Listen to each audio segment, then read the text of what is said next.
বাইতুল মুকাররমের মধ্যে ঈদ শব্দ যেন সরে না যায়। ঈদে মিলাদুন নবী। এখন সমস্যা হচ্ছে আমার ভাইয়েরা যখন লিস্ট করে ম্যাক্সিমাম নাম যারা মিলাদুন নবী বিশ্বাস করে না তাদের। বড় আজীব। দাওয়াত করেছেন মেজবানের, মেহমান সব পাকিস্তানি, এরা ভাত খাবে, সব হাত গুটিয়ে রুটির জন্য বসে থাকে। মিলাদুন নবীর মাহফিল যেহেতু সব গণনা থেকে সমান সমান করেন, তবে একটা কন্ডিশন থাকা চায়, মিলাদুন নবীর মাহফিলে এমন ব্যক্তি যেন না যান যিনি মিলাদুন নবী করাকে বেদাত মনে করেন। আজকে আমার জায়গায় ডক্টর এনায়েতুল্লাহ আব্বাসী সাহেব বলে ভালো হইতো, দবাইয়া বলতে পারতো, তো আমি তো আর ওইভাবে দবাই বলতে পারতেছি না। হ্যাঁ, তো যাই হোক, আমি বলতে চাইতেছিলাম সকল ঘরানা থেকে দাওয়াত করেন। যেই ঘরানা লোক ঈদে মিলাদুন নবীকে মানে তাদের ঘরানা থেকে আপনি ঈদে মিলাদুন নবীর মধ্যে বসে আপনি মিলাদুন নবীর সমালোচনা করতেছেন, এটা ইন্নালিল্লাহ বললো তার একটা ইন্নালিল্লাহ হবে, এটা করিয়েন না। আর আমাদের ইসলামিক ফাউন্ডেশনের মধ্যে হায় হায় হায়, আমি যখন বলবো না ইসলামিক শাসন চাই, ডিভিশন তো আপনি করে ফেলেছেন। কেমনে ডিভিশন করেছেন? ফাউন্ডেশনে আপনারা সবাই এক মানসিকতার লোক, সবকিছু আপনারা একজনকে দিয়ে দিচ্ছেন, একবার দেখতেছেন না টোটাল পপুলেশনের ওনারা কয় পার্সেন্ট। আমরা বলবো যে আমানতদারি আলা ঈমান লিমাল্লা আমানাত আলা, যার আমানত নাই তার ঈমানও নাই। আমানতদারি হিসেবে আমরা যেন ঈদে মিলাদুন নবীতে সকল ঘরানার বুজুর্গ আলেমদেরকে দাওয়াত করি। জাতীয় মসজিদ বাইতুল মুকাররম, সেখানেও ঈদে মিলাদুন নবী পালিত হবে। আমার মিটা মিটা ভাইয়েরা, মিটা মিটা ভাই আবার দাওয়াত ইসলামী না, দাওয়াত ইসলামী তো ঈদে মিলাদুন নবীর ধারক, ওইটা না বেটা। আমাদের মিটা মিটা ভাইয়েরা চেষ্টা করতেছে ঈদটা কেটে দিতে। কি কেটে দিতে? ঈদ। আজকে ঈদ যাবে, কালকে মিলাদ যাবে, পরশু নবী। সম্মানিত ভাইয়েরা, সরকারের প্রতি আমাদের বিনয়ের সাথে অনুরোধ, আমাদের পূর্ণ আস্থা আছে। কেন আছে আপনারা জানেন? আমরা এই আস্থা রাখতে চাই, আমরা এই আস্থা রাখতে চাই। শুধু সরকারকে এতটুকুন জানান দেই, খাজা বাবা এনায়েতপুরীর উরুসের মধ্যে 40 লাখ লোক হয়, আটরশির উরুসের মধ্যে 40 লক্ষ লোক হয়, হযরতে খান বাহাদুর আহসানুল্লাহর উরসে পাকের মধ্যে 15 লাখ লোকের সমাগম হয়, হযরতে খুল নবী রহমতুল্লাহ আলাইহির উরসের পাকের মধ্যে 10 থেকে 15 লাখ লোকের মিলন মেলা হয়। মালিক শাহ বাবার উরসে পাকের আমি এখনো পর্যন্ত আটার মধ্যে লবণ দিচ্ছি। হযরতে মালিক শাহ রহমতুল্লাহ আলাইহির উরসে পাকের মধ্যে কত মানুষ হয় সেটা না বলি, শুধু 2 বছর আগে আমি যে বছর গিয়েছি, উনি আমাকে বলেছেন হুজুর আজকের দিন পর্যন্ত 60 টন চাউল রান্না করে খাইয়ে দিয়েছি। মাইজবান্ডার দরবার শরীফ আরেক সমুদ্র, আর জামে আহমদিয়া সুন্নি আলিয়া দরবারে শ্রীকোটের মধ্যে সেটা আরেকটা সমুদ্র। এতগুলা সমুদ্রকে আপনি আন্ডার এস্টিমেট করিয়েন না স্যার। সরকারের প্রতি অনুরোধ, আপনারা বিনয়ের সাথে আমাদেরকেও কাজ করতে হয়। আপনারা যখন এই পাশে আসবেন, দয়া করে মাইজবান্ডার দরবার শরীফ ঘুরে যাবেন। আল্লাহর ওলিদেরকে নারাজ করে এই ভূখণ্ডে কেউ শাসন করতে পারে নাই। সেই কারণে কেউ শাহজালালের দরবার থেকে শুরু করে, কেউ আটরশি থেকে শুরু, কেউ খাজা বাবা এনায়েতপুরী থেকে শুরু, কেউ জামিয়া থেকে শুরু, এক একজন এক এক জায়গা থেকে শুরু, কেউ শাহে আমানতের দরবার থেকে শুরু। আমি অনুরোধ করব, এটা কারা এগুলা মনিটর করছে? আমার ভিতর আমার মনে হয় ভূত ঢুকে গেছে। কি ঢুকে গেছে? ভূত। সরকার যেন সমালোচিত না হয়। যেই ভূখণ্ডে সরকার আসছে সেই ভূখণ্ডে একটা মহারাজার দরবার আছে, এটা গৌসে মাইজবান্ডারের দরবার। আরেকটা মহারাজা জামেয়ার জমিন। আমি অনুরোধ করব গাড়ি একটু ঘুরাই নিয়ে আই, শুধু দেখে আসলে হবে, আল্লাহর রহমত বর্ষিত হবে, আশপাশ থেকে মুসিবত সরে যাবে। লাখো মানুষ, লাখো মানুষ, বাকিটা আপনারা বুঝে নেন। সব কথা বলতে হয় না। আমি বলবো পিক এন্ড চুজ না করি, বাইতুল মুকাররমের মধ্যে ঈদ শব্দ যেন সরে না যায়। ঈদে মিলাদুন নবী। এখন সমস্যা হচ্ছে আমার ভাইয়েরা যখন লিস্ট করে ম্যাক্সিমাম নাম যারা মিলাদুন নবী বিশ্বাস করে না তাদের। বড় আজীব।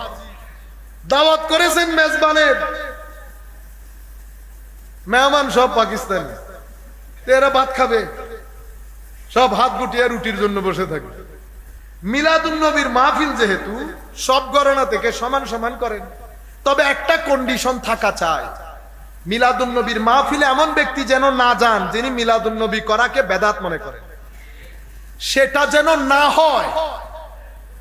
এমন ব্যক্তি বাংলাদেশে কেন থাকবে যেই ব্যক্তি বাংলাদেশকে ধারণ করে না? স্বাধীনতা দিবসের অনুষ্ঠানে মাইক আমি তাকে দেব স্বাধীনতার প্রতি যার সম্মান আছে। পাকিস্তানিদেরকে আপনি আমি চেনাইতে হবে না, সারা জীবন ওদের সাথে চলে গেছে। একদিন একজনকে বলছি আপকো সর তা পাও তক জানতা হুঁ, তোমাকে মাথা থেকে পা পর্যন্ত চিনি, তুমি কি জিনিস। এদের সাথে থাকা কোশ্চিন কালেও সম্ভব হইতো না। আমি বলতেছি যিনি স্বাধীনতা, আমি আপনাদেরকে, আমাদের এখানে কোনো চালাকি নাই, ভিতরে যা বাইরেও তা, সব ভাই আমাদের ভাই, সমস্ত ভাই আমাদের ভাই। কিন্তু কিছু হক আমাকে বলতে হচ্ছে। আমি কাউকে মিন করে বলছি না, আমি রিগার্ডলেস বলছি। যখন এই মসজিদকে, এই মসজিদের মধ্যে ফর এক্সাম্পল কেউ একজন চাঁদা দেয় নাই, সারাদিন মসজিদের পেছনে লেগেছিল, মসজিদ হয়ে যাওয়ার পরে অনুষ্ঠানের সময় আমরা তাকে বক্তব্য দিতে দেওয়া কি সমীচীন? সমীচীন? সারাদিন দেখি বলছেন বেদাত, বাইতুল মুকাররমে এসে বক্তব্য দেওয়াটা সমীচীন হবে? হবে না। তো এটাও আমাদের অনুরোধ, রাখা না রাখা আপনাদের ব্যাপার, তবে সবকিছুর ফয়সালা আল্লাহর দরবারে হচ্ছে, আল্লাহর দরবারে হচ্ছে। সেটা কি? সেটা হচ্ছে আজকে আমার জায়গায় ডক্টর এনায়েতুল্লাহ আব্বাসী সাহেব বলে ভালো হইতো, দবাইয়া বলতে পারতো। তো আমি তো আর ওভাবে দবাই বলতে পারতেছি না। হ্যাঁ, তো যাই হোক, আমি বলতে চাইতেছিলাম সকল ঘরানা থেকে দাওয়াত করেন। যেই ঘরানা লোক ঈদে মিলাদুন নবীকে মানে তাদের ঘরানা থেকে আপনি ঈদে মিলাদুন নবীর মধ্যে বসে আপনি মিলাদুন নবীর সমালোচনা করতেছেন, এটা ইন্নালিল্লাহ বললেও তার একটা ইন্নালিল্লাহ হবে। এটা করিয়েন না। আর আমাদের ইসলামিক ফাউন্ডেশনের মধ্যে আয় হায় হায়, আমি যখন বলবো না ইসলামিক শাসন চাই, ডিভিশন তো আপনি করে ফেলেছেন। কেমনে ডিভিশন করেছেন? ফাউন্ডেশনে আপনারা সবাই এক মানসিকতার লোক, সবকিছু আপনারা একজনকে দিয়ে দিচ্ছেন। একবার দেখতেছেন না টোটাল পপুলেশনের ওনারা কয় পার্সেন্ট। আমরা বলবো যে আমানতদারি, আলা ঈমান লিমান লা আমানাত আলা, যার আমানত নাই তার ঈমানও নাই। আমানতদারি হিসেবে আমরা যেন ঈদে মিলাদুন নবীতে সকল ঘরানার বুজুর্গ আলেমদেরকে দাওয়াত করি। আর যারা চিহ্নিত ঈদে মিলাদুন নবীকে বেদাত মনে করে, করতেই পারে, কেউ তো আমাদের দুশ্মন না। আজকে বেদাত মনে করতেছে, কালকে মনে করবে সবচেয়ে বড় আমল। উনাকে না রাখেন বক্তব্যের মধ্যে, যেহেতু ঈদে মিলাদুন নবীর সাথে কন্ট্রাডিক্ট করে। এটা তো ভেরি সিম্পল একটা ফিলোসফি এবং ম্যাথ, এটা বোঝার জন্য কি ইউনিভার্সিটিতে পড়তে হবে? তাইলে এই দুইটা কাজ আমরা অনুরোধ করলাম, বাইতুল মুকাররম কেন্দ্রিক ঈদ যেন বাদ না যায়। ভিতরে ভিতরে আপনার কাজ করতেছেন, মানুষ ঘুমে নাই, সবাই সবকিছু জানে বুঝে, ঈদ যেন বাদ না যায়। আর সকল ঘরানার মানুষ যেন উপস্থিতি থাকে। 2 নাম্বার, আমাদের সরকার যেহেতু এই পাশে আসবে, তো সরকারের সকলের প্রতি অনুরোধ, এখানে মহারাজার দরবার আছে, অন্তত শাহে আমানত।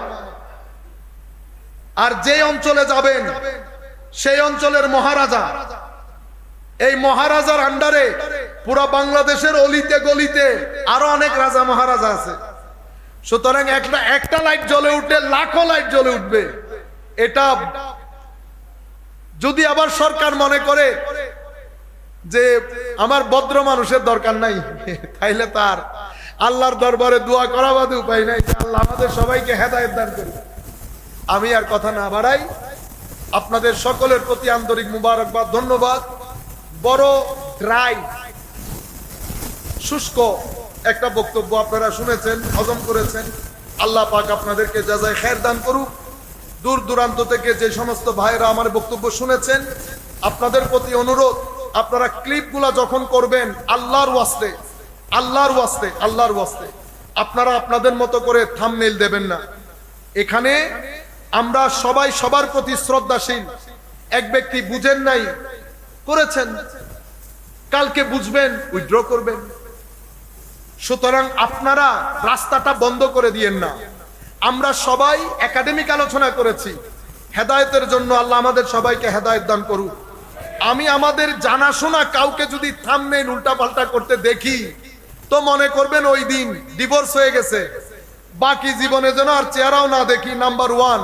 নাম্বার 2 হচ্ছে আমার একটা সেল গঠিত হয়েছে, সেই সেল আপনাদের বিরুদ্ধে আইনগত ব্যবস্থা নিতে বাধ্য হবে।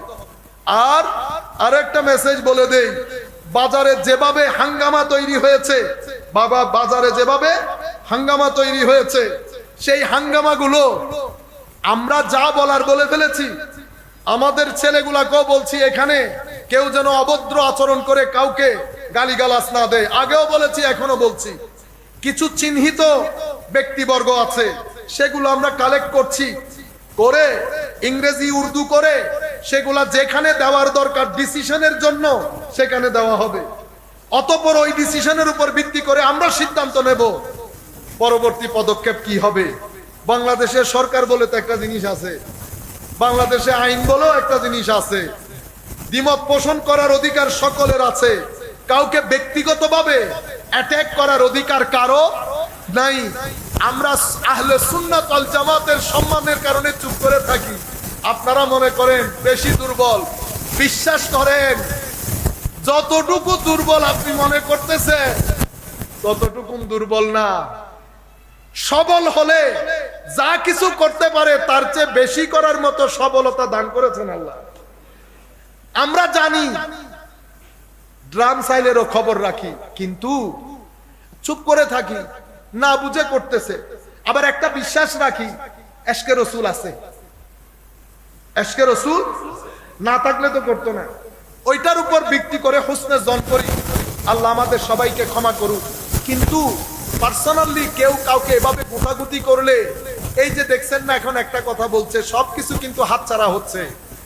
আর তরুণ প্রজন্মকে বলছি, ফ্রাস্ট্রেশনের কোনো কারণ নাই। 5-10 বছরের মধ্যে আপনারা যদি সঙ্গে থাকেন, আপনারা যদি সঙ্গ দেন, ফ্রাস্ট্রেশন থেকে বের হয়ে আসার সমস্ত রাস্তা আল্লাহ খুলে দেবেন ইনশাআল্লাহ। আমি যা কিছু আপনারা দেখতেছেন 10% দেখতেছেন, যা কিছু দেখতেছেন না 90%। কাজ করেন সবাই যার যার অবস্থান থেকে এই রাষ্ট্রকে এগিয়ে নেওয়ার জন্য, পিসফুল কোএক্সিস্টেন্সের জন্য, তরিকত তাসাউফের জন্য, নবীর উম্মতকে গুমরাহি থেকে বাঁচানোর জন্য যার যার জায়গা থেকে খেদমত করবেন। চুপচাপ থাকেন। সারাদিন ফেসবুকে পড়ে থাকলে কোরআন শরীফ কখন পড়বেন? কোরআন শরীফ না পড়ে দুনিয়া থেকে চলে যাবেন, এটা বেগাইরতি হবে। নামাজ দোয়া শিখেন, কিতাবপত্র কিনেন, কিতাব পড়েন, একসাথে হন, প্রত্যেক মসজিদের মধ্যে দর্স করেন, কনস্ট্রাকটিভ কাজ করেন, উগ্রতা পরিহার করেন, মাজারাত জিয়ারত করেন, মানুষজনকে শিখান জিয়ারত কেমনে করে, জিয়ারতের ক্ষেত্রে বেদাত পরিত্যাগ করেন। উম্মতে মুসলিম আগামী 10 বছরকে সামনে রেখে হাতে হাত দিয়ে সামনের দিকে অগ্রসর হন। আমার নবী যদি খুশি থাকেন, ওলি বুজুর্গদের ফুয়ুজাত থাকলে 10 বছরে আপনারা জাতির জন্য অনেক কিছু করতে পারবেন। সুতরাং ফ্রাস্ট্রেটেড হবেন না। আহলে সুন্নাহ ওয়াল জামাতের উপর এর চেয়ে খারাপ সময় গেছে। আশা রাখবেন, কাজে সহযোগিতা করেন, আশা রাখবেন 5-10 বছরের মধ্যে আল্লাহ রাব্বুল আলামিন আপনাদের উপর দয়া করবেন। আশা আকাঙ্ক্ষার অনেক দরজা খুলে যাবে। ফ্রাস্ট্রেটেড হওয়ার কোনো কারণ নাই। ফ্রাস্ট্রেশন হবেন, ফেসবুকে কাউকে গালি দেবেন, ফেসবুকে কারো কোনো সমালোচনা করবেন, ফেসবুকে যদি জবাব দিতে হয় ভদ্রতার সাথে বলবেন, এটা এমন না এমন, বাস। গালিগালাজ, আপনি এত নিচে নেমে গেলে গালি দেওয়া কবিরা গুনাহ, এটা জানেন? কবিরা গুনাহ তওবা ছাড়া ক্ষমা হয় না। ওই রাতে মারা গেলে আল্লাহ পাক জানে, আল্লাহ পাক জানে। সুতরাং ভদ্র হন, নম্র হন, নামাজ দোয়া পড়েন, গালিগালাজ পরিত্যাগ করেন। আস্তে আস্তে সবাই কিন্তু রাস্তায় চলে যাচ্ছি। একটা ধাক্কা লাগবে নরম হয়ে যাবেন, আরেক ধাক্কা লাগবে কবরের নিচে চলে যাবে। বস এতটুকুন দুনিয়া। আমাদের সামনে মুসল্লি কেউ আছে? কোন মুসল্লি আছে এখানে? আমাদের বাপ দাদা 14 গোষ্ঠী খালি হয়ে গেছে কাতারে কাতার। যারা আমাদের সামনে বড় হয়েছে তারা বৃদ্ধ হয়ে গেছে। আমাদের সামনে নাবালেগ ছেলেগুলো বিয়ে শাদী করে বাচ্চার বাবা হয়ে গেছে। প্রজন্মের পর প্রজন্ম এক ধাক্কাতে নরম, আরেক ধাক্কাতে কবরের নিচে। সুতরাং সময় নষ্ট করার মতো সময় নাই। আল্লাহ যদি তৌফিক দান করেন, রাজি থাকেন, দোয়া করবেন আল্লাহ যেন আমাদেরকে সুস্থ রাখেন, সবল রাখেন। আল্লাহ যেন তরিকত তাসাব্বুফ ওলি বুজুর্গদের রেখে যাওয়া এই রাস্তার খেদমত করার তৌফিক দান করেন। ওয়া মা আলাইনা ইল্লাল বালাগুল মুবিন। আসসালামু আলাইকুম ওয়া রাহমাতুল্লাহি তাআলা ওয়া বারাকাতুহু।